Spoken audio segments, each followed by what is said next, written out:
Hello everyone, welcome to Anagani commerce. Students, ఇవాళ మనం partnership account నుంచి నెక్స్ట్ ప్రాబ్లం కి వెళ్ళబోతున్నామండి. దీనికి ముందు నేను ఎన్పిఓ క్లాస్ అప్లోడ్ చేశాను. ఓకే. పార్ట్నర్షిప్ లో మనం రిటైర్మెంట్ ప్రాబ్లం ఫస్ట్ ప్రాబ్లం నేను తీసుకున్నామండి. నెక్స్ట్ ఇప్పుడు సెకండ్ ప్రాబ్లం రిటైర్మెంట్ లో. ఓకే స్టూడెంట్స్, స్క్రీన్ షేర్ చేస్తాను అండి, 1 మినిట్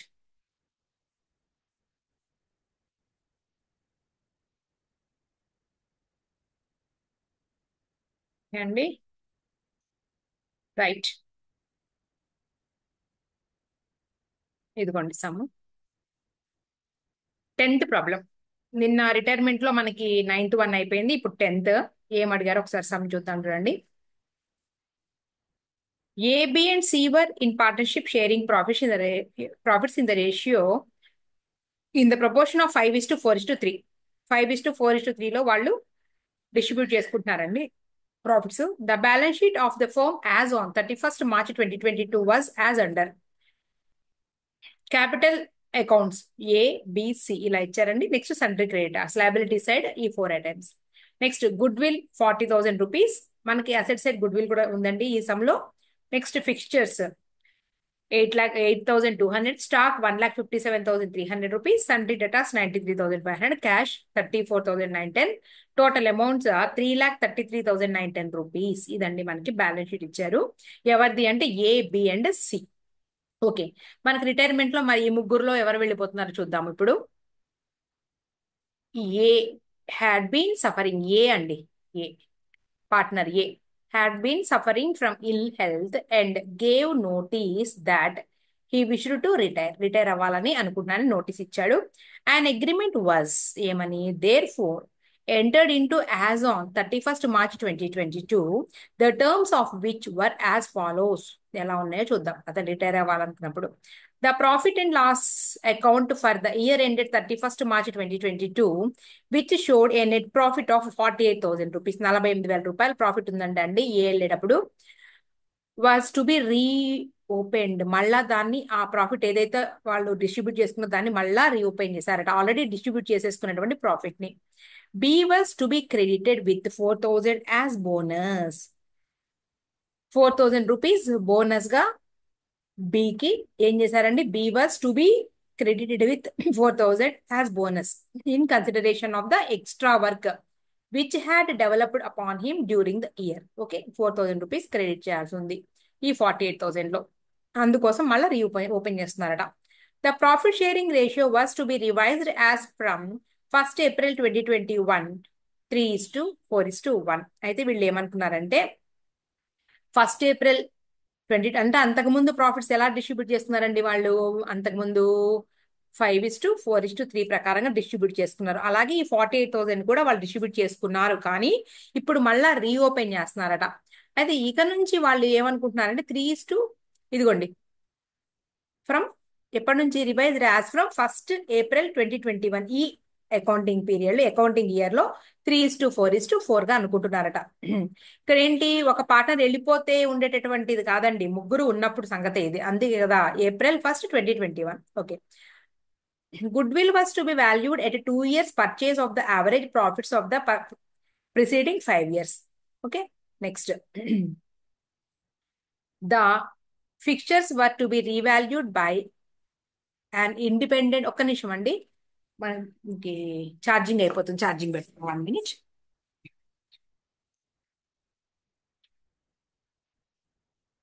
ఓకే స్టూడెంట్స్, కంటిన్యూ చేద్దాం. goodwill was to be 2 years purchase of the average profits of the preceding 5 years. అంతకుముందు గడిచిపోయినటువంటి 5 సంవత్సరాల ప్రాఫిట్స్ ఆధారంగా 2 సంవత్సరాల పర్చేస్ గా గుడ్ విల్ అంటున్నారు. Next, the fixtures for to be revalued by an independent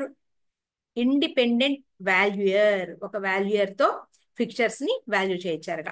A provision of 2% was to be made for doubtful debts 2%, and the remaining assets were to be taken at their book value. మిగిలినవన్నీ కూడా మనకి liabilities and assets లో ఎలా ఇచ్చారో అలాగే, అంటే balance sheet లో ఎలా ఇచ్చారో అలాగే తీసుకోమంటున్నారు. తర్వాత, the valuations arising out of the above agreement were good will 56,800, fixtures 10,980. అయితే ఇక్కడ అన్నారు కదండి, యావరేజ్ ప్రాఫిట్స్ ఆధారంగా 2 years purchase of good will, 5 years ఆధారంగా అన్నారు కదా, మనల్ని ఏమి కనుక్కోమనట్లేదండి. గుడ్ విల్ ఇచ్చేసారండి వాళ్ళే. వాళ్ళు వాల్యూ చేసి 56,800 అన్నారు. అలాగే ఫిక్చర్స్ ని 10,980గా వాల్యూ చేశారు. తర్వాత B and C agreed as between themselves to continue the business sharing profits in the ratio of 3:2. ఇంకా మిగిలినటువంటి ఏ వెళ్ళిపోతే బి అండ్ సి ఏమని డిసైడ్ అయ్యారంటే 3:2 రేషియోలో డిస్ట్రిబ్యూట్ చేసుకుంటారట. తర్వాత decided to eliminate goodwill from the balance sheet. Balance sheet లో goodwill అనేది లేకుండా చేయాలట, అంటే గుడ్ విల్ ని రద్దు చేసేయాలి. To retain the fixtures on the books all at the revised value. తెలిసిందే కదండి, ఫిక్చర్స్ ఏవైతే ఉన్నాయో డిప్రిసియేషన్ పోయి రివైజ్డ్ వాల్యూతో రాయమన్నారు, అంటే 10,980గా చూపించాలట. అండ్ టు ఇంక్రీజ్ ద, మనం చేసేది అదేగా, చెప్పకపోయినా increase the provision for doubtful debts to 6%. ఇక్కడ ఒక పాయింట్ అన్నారండి. ఆల్రెడీ డౌట్ఫుల్ డెట్స్ మనం ఏంటి, ఈ ఓల్డ్ పార్ట్నర్ ఉన్నప్పుడు మనం ఏమనుకున్నాము అంటే 2%, 2% ఉంటే సరిపోతుంది అనుకున్నాము. ఓకే, అయితే అతను వెళ్ళిపోయిన తర్వాత ఏమంటున్నారంటే నెక్స్ట్ మనం వేసేటటువంటి బ్యాలెన్స్ షీట్ అప్పటికి 6% అంట, అంటే ఆల్రెడీ 2% మనం క్యాల్కులేట్ చేసాము, ఇంకా రిమైనింగ్ ఎంత పర్సెంటేజ్ చూడాలి అంటే 4% అండి. ఓకే, తర్వాత ఇక్కడ పెద్ద ఓ ఇచ్చారు కానీ సమ్ ఏం లేదండి, ఈజీని. కానీ ఈ పాయింట్స్ అన్ని చూస్తే అమ్మో అనిపిస్తుంది, ఏం లేదు అక్కడ. You are required to submit the journal entries necessary to give effect to the above arrangement and to draw up the capital accounts of the partners after carrying out all adjustment entries as stated above. అంతే, ఇక్కడ నిన్నేం అడగట్లేదండి, revaluation account అడగట్లేదు, ఏం అడగట్లేదు, మనల్ని partners capital accounts and entries అడుగుతున్నారు. ఇప్పుడు ఏం చేయాలంటే మనం జర్నల్ ఎంట్రీస్ మన ఫస్ట్ పాయింట్ నుంచే వద్దామండి. ఏమన్నారంటే ఫస్ట్ పాయింట్ లో ప్రాఫిట్ 48,000 రూపీస్, ఈ 48,000 రూపీస్ ఏదైతే ఉందో దీని ముందు రద్దు చేసేయాలి. అంటే profit and loss adjustment account వేసుకుని, ఇదిగోండి P&L అడ్జస్ట్మెంట్ అకౌంట్ రాసుకుని, మనం ముందు ముగ్గురికి పంచినటువంటి డిస్ట్రిబ్యూషన్స్ చేసినప్పుడు ఎలా రాసుకుని ఉంటామంటే P&L ప్రాఫిట్ అండ్ లాస్ ఇలా రాసుకుంటామండి. P&L adjustment account debtor to A capital, to B capital, to C capital అని రాసుకుని ఉంటాం. ఓకే, ముందు దాన్ని రద్దు చేసేయాలి. అంటే ఏ ఎంట్రీస్ తిరిగి తిప్పి రాసుకోవాలన్నమాట. డెబిట్ చేసినటువంటి P&L అకౌంట్ క్రెడిట్ అయిపోయి ఈ ఏవైతే వీళ్ళు డిస్ట్రిబ్యూట్ చేసుకున్నారో వాళ్ళని డెబిట్ చేసుకుంటూ రాసుకుంటాం అనమాట. ముందు ఈ ప్రాఫిట్ ని రీఓపెన్ అన్నారు కదండి, అంటే గతంలో పంచుకున్నప్పుడు ఇలా పంచుకున్నారు. P&L adjustment account debtor to A capital account, B capital account, C capital account అని డిస్ట్రిబ్యూట్ చేసుకున్నారు. ఈ 48,000 ఏ రేషియోలో డిస్ట్రిబ్యూట్ చేసుకుని ఉన్నారు, ఇదిగో 5:4:3. ఇప్పుడు ఏం చేయాలి అంటే దీన్ని మనం రద్దు చేసేయాలి. ఎందుకు అంటే ఈ 4,000 రూపీస్ ని మనం ఎవరికి, బికి మనం రాయాల్సి ఉన్నాం కాబట్టి ఈ 4,000 రూపీస్ తీసేసిన తర్వాత వచ్చినటువంటి అమౌంట్ ని మళ్ళీ డిస్ట్రిబ్యూట్ చేసుకుంటారనమాట. అర్థమైందండి. ఫస్ట్ ఈ 48,000 రూపీస్ ని ముందు రైట్ ఆఫ్ చేయాలి, తర్వాత 4,000 అడ్జస్ట్ చేయాలి, తర్వాత 48,000 రూపీస్ లో 4,000 పోయిన తర్వాత వచ్చినటువంటి 44,000 ని వాళ్ళకి ఈ రేషియోలో, ఏ రేషియో ఇప్పుడు ఆల్రెడీ ఇక్కడ ఇచ్చారు కదండి, మళ్ళీ కొత్త రేషియో ప్రకారముగా ఎక్కడుంది, ఇదిగోండి న్యూ రేషియో ఎక్కడ ఇచ్చారండి, ఒక్క నిమిషం, సమ్ లో ఎక్కడ మిస్ అయింది. Agreement there for enter 20 the terms which were okay. Wait ఇదేమో ఆల్రెడీ ఇచ్చింది, ముందు ఆల్రెడీ డిస్ట్రిబ్యూట్ చేసుకున్నటువంటి ప్రాఫిట్స్ అలా. ఓకే, ఇదిగోండి ఇక్కడ 3:4:4 అనమాట. ఈ రేషియోలో పంచాలి. రైట్, ఎంట్రీస్ మొదలు పెడదాం చూడండి. ఫస్ట్ ఏంటి, మనం ఈ ఎంట్రీతో మొదలు పెడతాం అనమాట. ఇక్కడ చెప్పేస్తానండి, నేను ఇంకా సెపరేట్ గా రాయటం లేదు. ఇదిగోండి ఇలా రాసుకున్నటువంటి దాన్ని నేనేం చెప్పాను, రైట్ ఆఫ్ చేయాలంటే ఇవి డెబిట్ అవుతాయి, ఇది క్రెడిట్ అవుతుంది అనమాట. అంతకుముందు రాసుకున్న దాన్ని రీఓపెన్ చేశారు అంటే ఇదిగోండి profit and loss adjustment account. ఇంతకు ముందు డెబిట్ చేస్తూ రాసుకున్నటువంటి దాన్ని మళ్ళీ రీఓపెన్ చేశారు కాబట్టి ముందు దాన్ని పంచుకున్న దాన్ని రైట్ ఆఫ్ చేసేయాలి. సో దీన్ని క్రెడిట్ చేసుకుంటూ వీళ్ళ ముగ్గురిని డెబిట్ చేసుకోవాలి. ఆల్రెడీ ముందు పంచుకునేటువంటి రేషియో ప్రకారముగా ఇదిగోండి ఇలా.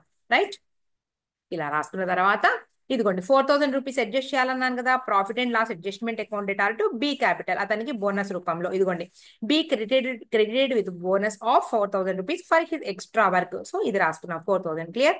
ఇప్పుడు ఏం చేయాలి మళ్ళా, ఇప్పుడు 4,000 ని అంటే 48,000 లో నుంచి 4,000 తీసేస్తే వచ్చినటువంటి 44,000 ని ఇప్పుడు అడ్జస్ట్ చేసుకుంటూ వీళ్ళు డిస్ట్రిబ్యూట్ చేసుకుంటారు. ఏ రేషియోలో అంటే 3:4:4. క్లియర్గా సింపుల్గా క్లియర్గా ఉంది లెక్క, క్లియర్గా చదువుకుంటే.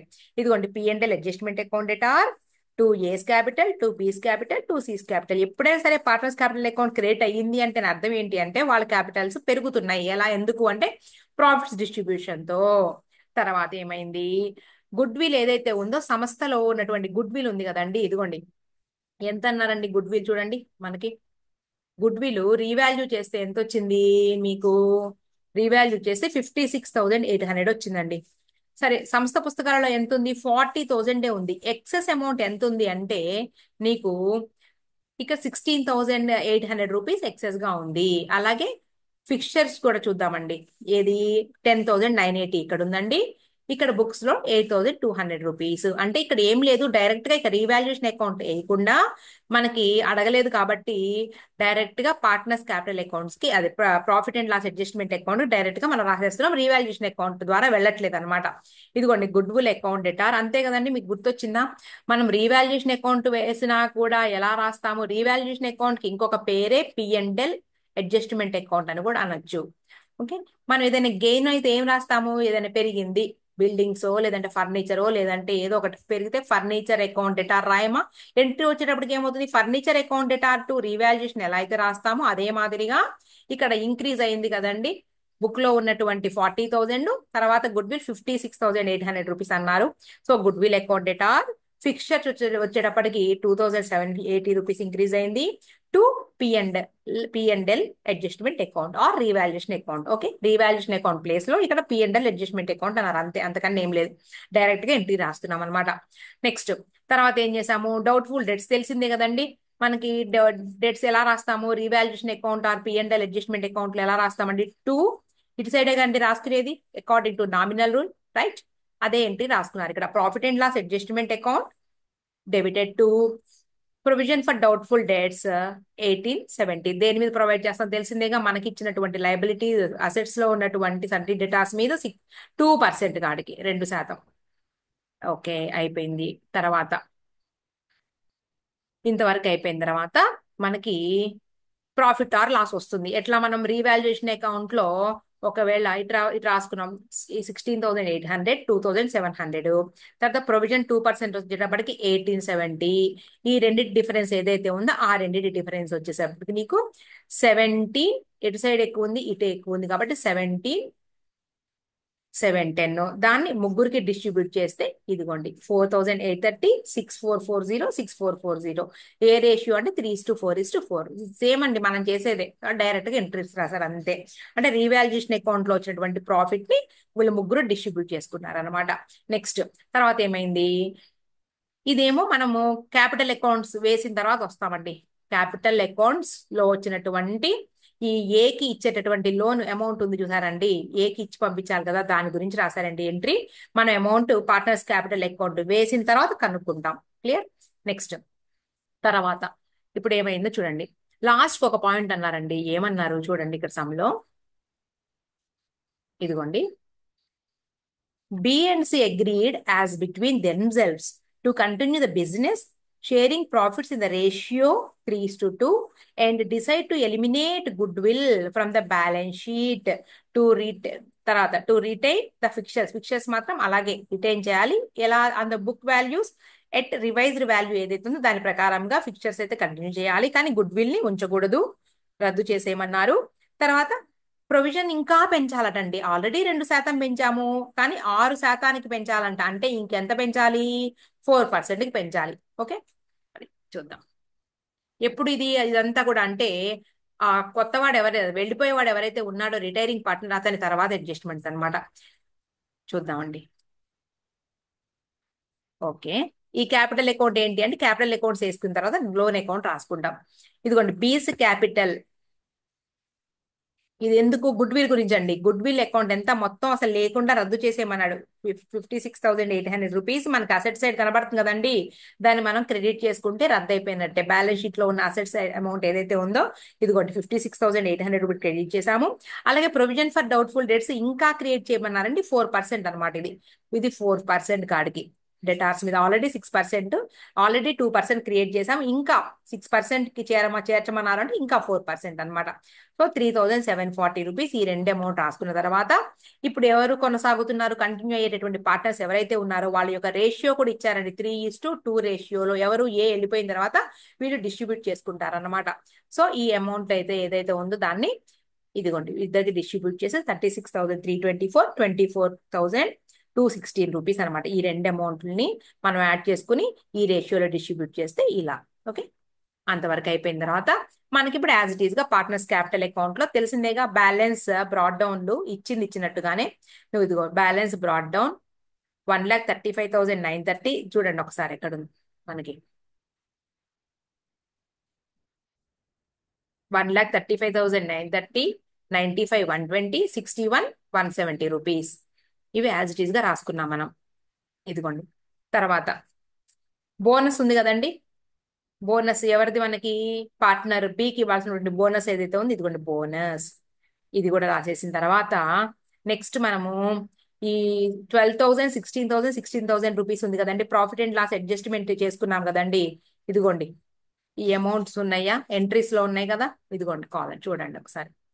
ఇదిగోండి 20,000, 16,000, 20,000, అలాగే నెక్స్ట్ 12,000, 16,000, 16,000 డెబిట్ అమౌంట్స్, మళ్ళీ క్రెడిట్ అమౌంట్స్ మనం రాసేసుకున్నామండి. Okay, next loan. లోన్ అంటే ఏంటంటే ఇది బ్యాలెన్సింగ్ ఫిగర్, ఇప్పుడే కాదు లాస్ట్ మనం బ్యాలెన్స్ చేస్తే వస్తుంది. తర్వాత గుడ్ విల్, తర్వాత ప్రొవిజన్ ఏదైతే ఉందో గుడ్ విల్ రైట్ ఆఫ్ చేసేయమన్నారండి, అలాగే ప్రొవిజన్ ఫర్ డౌట్ఫుల్ డేట్స్ అనమాట 4% కాడికి. రైట్, ఇంతేనండి, సమ్ అయిపోయింది. ఇక మొత్తం మనం యాడ్ చేసుకుంటూ వెళ్ళిపోతే ఓకే ఈ అమౌంట్ లెస్ చేస్తే బ్యాలెన్సింగ్ ఫిగర్ ఇది వస్తుంది. Okay, next balance carried down, అది మనకి. ఇక ఈ అమౌంట్లు ఎక్కడి అనుకున్నారు, ఇదిగోండి 4,000. ఇది P&L అడ్జస్ట్మెంట్ అకౌంట్ ఉంది కదండి, వాళ్ళ ముగ్గురికి వచ్చినటువంటి రీవాల్యుయేషన్ అకౌంట్ ప్రాఫిట్స్ బట్టి డిస్ట్రిబ్యూట్ చేస్తాం కదా జనరల్ గానే, అదనమాట రీవాల్యుయేషన్ అకౌంట్ ప్రాఫిట్స్ అనమాట. ఈ మూడు కూడాను ఇలా చేయాలి. కొంచెం జాగ్రత్తగా గమనించుకుంటా వెళ్ళండి సమ్ము. ఈ లోన్ ఏమో లోన్ అకౌంట్ కి ట్రాన్స్ఫర్ చేసి ఎంట్రీస్ రాసుకుంటాం, ఇంతే అండి సింపుల్ గా. కొంచెం ఏం లేదు అక్కడ, ఏం లేదు, కాకపోతే కన్ఫ్యూజన్ అనమాట. అంటే జనరల్ గా ఏమవుతుంది మనకి రిటైర్మెంట్ లో ఒక మాట చెప్తానండి. సమ్ క్లోజ్ చేసేద్దామండి. చేసిన తర్వాత ఒక విషయం చెప్తా మీకు.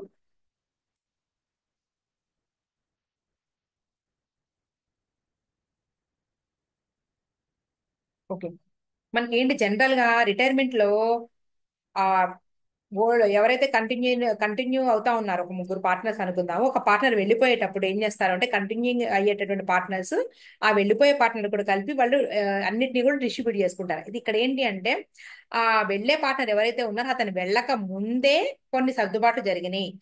ఓకే, అందుకని ముందు ఒక రేషియో ప్రకారం వాళ్ళు డిస్ట్రిబ్యూట్ చేసుకున్నారు, తర్వాత ఇంకొక రేషియో ప్రకారం డిస్ట్రిబ్యూట్ చేసుకున్నారు. ఓకేనా, తర్వాత మరి ఎందుకు మళ్ళీ ప్రాఫిట్ ని మనం ఉన్న ప్రాఫిట్ ని మళ్ళీ ఎందుకు రైట్ ఆఫ్ చేశాము అంటే 4,000 రూపీస్ బోనస్ ఇవ్వలేదు. బోనస్ ఇచ్చిన తర్వాత అంటే మళ్ళీ రీఓపెన్ చేయండి ప్రాఫిట్స్ అన్నారు. ప్రాఫిట్స్ రీఓపెన్ చేయమన్నారు అంటే ఏంటంటే అంతకుముందు ఆల్రెడీ వాళ్ళు డిస్ట్రిబ్యూట్ చేసినటువంటి ప్రాఫిట్స్ ఏవైతే ఉన్నాయో వాళ్ళ క్యాపిటల్ అకౌంట్స్ క్రెడిట్ చేస్తూ రాసిన దాన్ని ఇప్పుడు రైట్ ఆఫ్ చేస్తాం కాబట్టి 48,000 రూపీస్ ని మనము క్రెడిట్ చేసుకుంటూ వాళ్ళ క్యాపిటల్ అకౌంట్ డెబిట్ చేసుకుంటూ రాసుకుని 48,000 రైట్ ఆఫ్ చేసేసారు అంతకుముందు పంచుకున్నటువంటి ప్రాఫిట్స్ ని. తర్వాత ఏం చేశారు, 48,000 లో 4,000 రూపీస్ అతనికి బోనస్ ఇచ్చారు. బోనస్ అతను తీసుకున్నాడు కాబట్టి అతని క్యాపిటల్ అకౌంట్ ఏమవుతుందండి, క్రెడిట్ అవుతుంది. సో బోనస్ కూడా అయిపోయింది. అయిపోయిన తర్వాత 48,000 లో 4,000 తీసేస్తే 44,000. దీనిని ఈ అమౌంట్ ని వాళ్ళు 3:4:4 లో ముగ్గురు కూడా డిస్ట్రిబ్యూట్ చేసుకున్నారండి. డిస్ట్రిబ్యూట్ చేసుకున్నారు అంటే మళ్ళీ ఏంటి, P&L account adjustment account debtor 44,000 to ABC అలా డిస్ట్రిబ్యూట్ చేసుకున్న తర్వాత రీవాల్యుయేషన్ అకౌంట్ మనం ఎప్పుడు చేసినట్టే రీవాల్యుయేషన్ అకౌంట్ చేశారు. దాంట్లో ఏం చేశారంటే గుడ్ విల్ ఇంక్రీజ్ అయింది క్రెడిట్ సైడ్, తర్వాత ఫిక్చర్స్ ఇంక్రీజ్ అయిన క్రెడిట్ సైడ్, తర్వాత 2% డెటార్స్ మీద ప్రొవిజన్ అన్నారు కాబట్టి ఇది డెబిట్ సైడ్ వేసుకుని దాంట్లో వచ్చినటువంటి ప్రాఫిట్ ఏదైతే ఉందో ముగ్గురు డిస్ట్రిబ్యూట్ చేసుకున్నారు. ఏ రేషియో ప్రకారం అంటే 3:4:4. రైట్, అయిపోయింది. అయిపోయిన తర్వాత మళ్ళీ అతను వెళ్ళిపోయిన తర్వాత న్యూ బ్యాలెన్స్ షీట్ అప్పటికి వాళ్ళు ఏం చెప్పారు అంటే ఫిక్చర్స్ ఏవైతే ఉన్నాయో వాటిని యాజ్ ఇట్ ఈస్ గా చూపించండి, మిగిలిన బ్యాలెన్స్ షీట్ ఐటమ్స్ కూడా యాజ్ ఇట్ ఈస్ గా చూపించండి, కాకపోతే గుడ్ విల్ అనేది ఉండకూడదు. సో అందుకని గుడ్ విల్ అనేది రైట్ ఆఫ్ చేస్తూ రాసాము. అలాగే ప్రొవిజన్ ఫర్ డౌట్ఫుల్ డెట్స్ అనేవి 6% గా ఉంచండి అన్నారు. ఆల్రెడీ 2% మనం క్రియేట్ చేసాము, ఇంకో 4%, రిమైనింగ్ 4% మనం రాసుకున్నాం అనమాట. ఇలా చేసామండి సమ్ మొత్తం. తర్వాత పార్ట్నర్ లోన్ అకౌంట్ ఏదైతే ఉందో అతనికి అమౌంట్ పే చేయలేదు కాబట్టి లోన్ అకౌంట్ కి ట్రాన్స్ఫర్ చేసాం. ఇంతే అండి సమ్. కొంచెం జాగ్రత్తగా చూసుకోవాలి, అక్కడ ఏం లేదు కానీ మనకు అన్ని పాయింట్స్ ఇచ్చేటప్పటికి ఏదో ఉందనుకుంటారు, ఏం లేదు అక్కడ, సింపులే. ఒక 2 సార్లు చదువుకోండి సమ్.